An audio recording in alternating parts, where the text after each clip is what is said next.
আপনার বাচ্চার কি কৃমি রয়েছে? তাহলে এই ভিডিওটি আপনার জন্য। বাংলাদেশের শিশুদের বড় একটি সমস্যা হচ্ছে কৃমি, দূষিত ও অপরিচ্ছন্ন খাদ্যদ্রব্য, মলমূত্র এবং মাটি থেকে মূলত কৃমি ছড়ায়।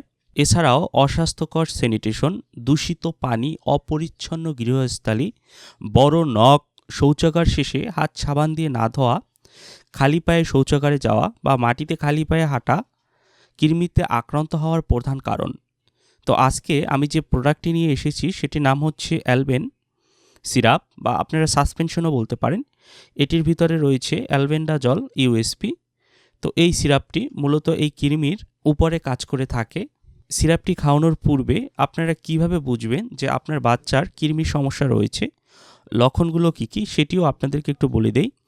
আপনারা খেয়াল করবেন, আপনার বাচ্চার যদি অরুচি দেখা দেয়, পেটে ব্যথা বা কামড়ানোর সমস্যা দেখা দেয়, বমি বমি লাগার সমস্যা দেখা দেয়, মলদ্বারে চুলকানি যদি থাকে, এছাড়াও অনেক সময় কিন্তু শিশুর নাক মুখ দিয়ে কৃমি বের হতে পারে বা শ্বাসনালীতেও ঢুকে যেতে পারে, এই কৃমি রয়েছে কিনা তার লক্ষণ। তো এই সকল সমস্যার ক্ষেত্রে এই অ্যালবেন সিরাপটি আপনার বাচ্চাদেরকে খাওয়াতে পারেন। তো সিরাপটি কিভাবে খাওয়াবেন সেটি এখন আপনাদেরকে আমি বলে দিচ্ছি। যাদের বয়স, যে সকল বাচ্চাদের বয়স 2 বছরের উপরে তাদের জন্য এটি নির্দেশিত। 2 বছরের নিচে যারা, তারা এটি খেতে পারবে না। তো যাদের বয়স 2 বছরের উপরে তারা দৈনিক 1 চামচ সিরাপ প্রথম দিন খাবে এবং 7 দিন পরে আর 1 চামচ সিরাপ তারা খাবে।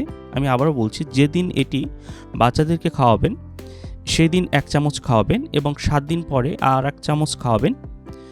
তবে ডাক্তারের পরামর্শ নিয়ে খাওয়ালে সেটি সবথেকে ভালো হয়। তো এই সিরাপটি বাজারজাত করে থাকে এসকেপ ফার্মাসিউটিক্যাল লিমিটেড। এটি এসকেপ কোম্পানির একটি প্রোডাক্ট।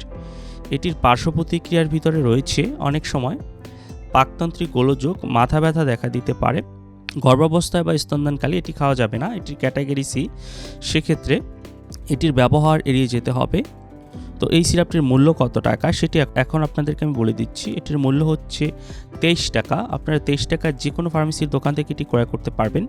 তো এই ছিল অ্যালবেন সিরাপ সম্পর্কিত সকল তথ্য ও উপাত্ত। যদি আপনাদের ভিডিওটি ভালো লাগে তাহলে অবশ্যই আমার চ্যানেলটি সাবস্ক্রাইব করবেন। আর এ সম্পর্কিত যদি আরও কিছু জানতে চান তাহলে নিচে কমেন্ট করবেন, আমি যথাসম্ভব উত্তর দেওয়ার চেষ্টা করব। ধন্যবাদ সকলকে, সবাই ভালো থাকবেন।